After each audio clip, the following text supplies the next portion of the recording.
And welcome back to the Michael Cohen Show on our continued journey to 500,000 subscribers. Look, like I say all the time, subscribe, watch, comment, keep the comments coming, and share. Share with your family and your friends, because this stupidity, it's only getting worse. Like last night, Friday morning, somewhere in between, local time, Israel launched attacks on Iran where they targeted a key nuclear facility and they killed a series of military chain of command. Now, Trump and his administration, they came straight out and they claimed that they had no part in it. But what's weird is that Trump took to Truth Social this morning at 6 a.m. to express his discontent with Iran, basically saying that they asked for this attack when they wouldn't make a deal with Trump. Meanwhile, I thought Israel did this on our own. Let me show you the post. In it, he turns around and he says, I gave Iran chance after chance to make a deal. I told them in the strongest of words to just do it. Sounds like Nike. But no matter how hard they tried, no matter how close they got, they just couldn't get it done. I told them it would be much worse than anything they anticipated or were told, that the United States makes the best and most lethal military equipment anywhere in the world by far, and that Israel has a lot of it, with much more to come, and they know how to use it. Certain Iranian hardliners spoke bravely, but they didn't know what was about to happen. They are all dead now, and it will only get worse. There has already been great death and destruction, but there is still time to make this slaughter, with the next already planned attacks being even more brutal, come to an end. Iran must make a deal before there is nothing left and save what was once known as the Iranian Empire. No more death, no more destruction. Just do it before it's too late. God bless you all. Seriously, if that's not like one of the weirdest, stupidest, freakiest posts yet, I don't know what is. Trump also posted this an hour and a half later at 7:30 a.m. this morning. 2 months ago, I gave Iran a 60-day ultimatum to make a deal. They should have done it. Today is day 61. I told them what to do, but they just couldn't get there. Now they have perhaps a second chance. You know, let me be very clear about something. First thing this morning, while he was putting out these ridiculous posts, I put out my own Substack. I called it Peace by Tweet as Reality Lives in Rubble. Trump's fantasy presidency is collapsing under the weight of war, lies, and delusion. Yet the guy keeps screaming, no war under my watch, as the world burns in real time. And when I go on to say, let me introduce you to a little known, highly underrated word. A word that's often not uttered in Mar-a-Lago circles, rarely spoken inside the West Wing, and almost entirely foreign to the man currently occupying the Oval Office. That word? Reality. Yes. I know, beautiful, isn't it? It has weight. It has substance. It doesn't need all caps, gold trim, or a matching red hat to be powerful. It's the quiet truth that walks in after the circus leaves town. Now, you see, look, I know what you're thinking. Cohen, what's the point? We live in a post-truth era where people get their news from memes and their policies from YouTube influencers and TikTokers with usernames like Big Patriot Daddy 88. And you're not wrong, but we still owe it to ourselves to put reality on the record.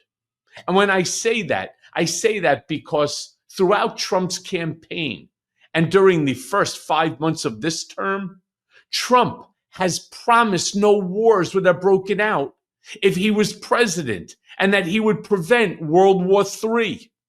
I mean, how's that looking right now? I want to show you quickly a compilation of Trump's statements. Play the clip.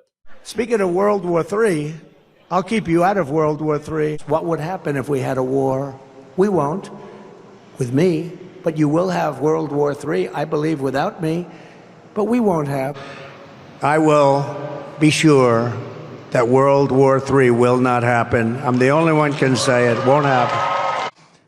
But I stand here today, and I'm the only candidate who can make this promise.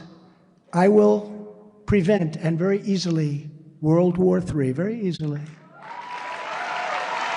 Yeah, look, it's easy to say something when you have no intention of being held accountable. It's easier still when your supporters treat every one of your promises like it's carved into stone tablets and brought down from Mount Sinai by a QAnon Moses. But enter reality, and you know what happens? The hologram, it collapses. Now, earlier this week, when Trump attended Les Mis at the Kennedy Center, he was asked about Iran. Trump's response, that Iran can't have a nuclear weapon and that the people should move out of Iran, that's his comment. Play the clip. You so say that Democrats don't want to when you're in charge. Say it again. Yes, a question from Newsmax. Could you provide an update on Iran? We're hearing reports that U.S. personnel are being moved out of the region within striking distance. Well, they are being moved out because it could be a dangerous place, and we'll see what happens. But they are being, we've given notice to move out. We'll see what happens. Mr. President, are you worried? They can't have a nuclear weapon. Very simple. They can't have a nuclear weapon. They're not going to very simple. Mr. President. Yeah. Look, again, did he know? Did he not know? Lies. Lies. And by the way, lots of war. Lots of wars going on right now. Still Israel, Hamas, Russia, Ukraine, India, Pakistan. Now you have Israel with Iran. On top of that, we have war taking place what looks like right now in Los Angeles. Now, last night after the attack took place, MAGA pundits sent right out far and wide to defend Trump and Israel. Secretary of State Marco Rubio said that the United States was not involved in the attack. Let me show you what he said. In it, he turns around and says, this is from Marco. Tonight, Israel took unilateral action against Iran. We are not involved in strikes against Iran, and our top priority is protecting American forces in the region. Israel advised us that they believe this action was necessary for its self-defense.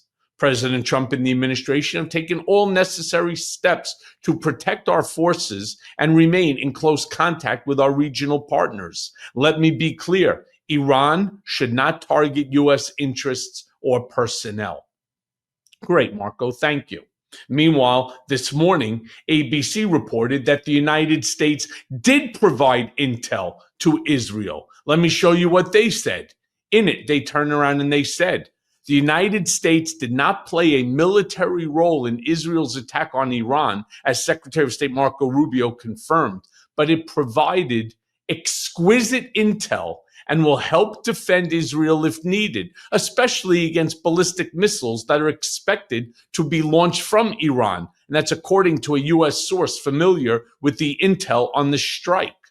Now, look, regardless of what is true and what is not, Connecticut Senator Chris Murphy, he summed up the importance of this attack for the United States. Let me show you what he turned around and said. In it, he said, this is his full statement, Israel's attack on Iran clearly intended to scuttle the Trump administration's negotiations with Iran, risks a regional war that will likely be catastrophic for America, and is further evidence of how little respect world powers, including our own allies, have for President Trump. Iran would not be this close to possessing a nuclear weapon if Trump and Prime Minister Netanyahu had not forced America out of the nuclear agreement with Iran that had brought Europe, Russia, and China together behind the United States to successfully contain Iran's nuclear ambitions. This is a disaster of Trump and Netanyahu's own making, and now the region risks spiraling toward a new, deadly conflict. A war between Israel and Iran may be good for Netanyahu's domestic politics, but it will likely be disastrous for both the security of Israel, the United States, and the rest of the region. As Secretary Rubio stated, the United States was not involved in today's strikes, and we have no obligation to follow Israel into a war we did not ask for and will make us less safe.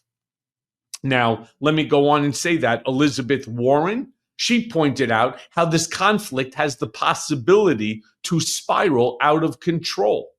Play the clip. I want to get your reaction to the idea that the Israelis just launched a preemptive strike on Iran. Right. This is deeply disturbing. And look, I don't agree often with the Trump administration, but I think here it is important to say we need more negotiation, we need de-escalation, we need to get to a deal. This has the possibility of spinning entirely out of control. So we need to get these parties back to a negotiating table. We need the administration in there helping try to negotiate something among them. This is truly, truly a dangerous situation. I have to say, yeah, it's dangerous. It's dangerous because Iran already possesses nukes. I don't know if it's one, I don't know if it's two or three. We don't know the answer. Truth be told, do we really want to find out? And we're going to send Steve Witkoff in to go negotiate this? Sean Hannity then found a way to blame, of course, the Biden administration and Joe Biden for this new war. Play that clip. It's also, Israel in many ways, I think you can argue, Senator, is doing the world a favor. And if you go back to the 80s and they took out the Iraqi nuclear sites, it almost went undetected. You might recall that the Syrian nuclear program was in play and they were able to fly under the radar, take out those sites. Very few people even noticed or paid attention. And I know there's been a lot of back and forth because this is Iran and what Iran is going to do. There's one thing that I would argue. This is happening because our former president, that would be Joe Biden, he literally turned a blind eye towards the sanctions that were bankrupting this country. And by doing so, he literally has enriched the country of Iran. He's given them money to foment terror, given them money to build out their nuclear facilities even further. And that leads us to this moment where we are today. Now, again, they're going to continue to blame Biden and his administration for everything. Of course, Senator Ted Cruz, the bobblehead Ted Cruz, claimed that Israel is doing a favor for the United States. Play that clip. And Israel is doing a favor to America right now by taking out Iran's nuclear capacity.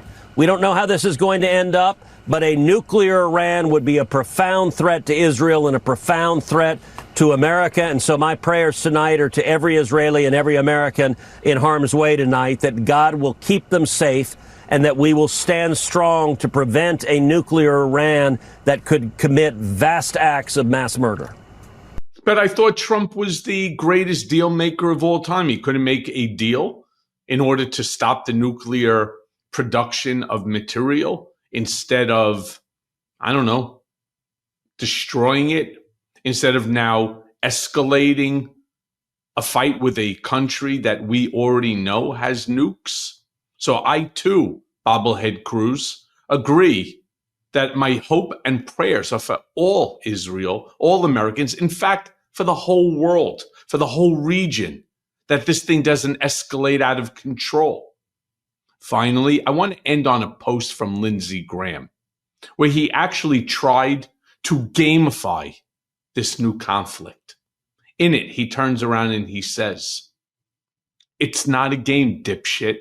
And that's from Ron Filipkowski when Lindsey Graham put out "Game On, Pray for Israel."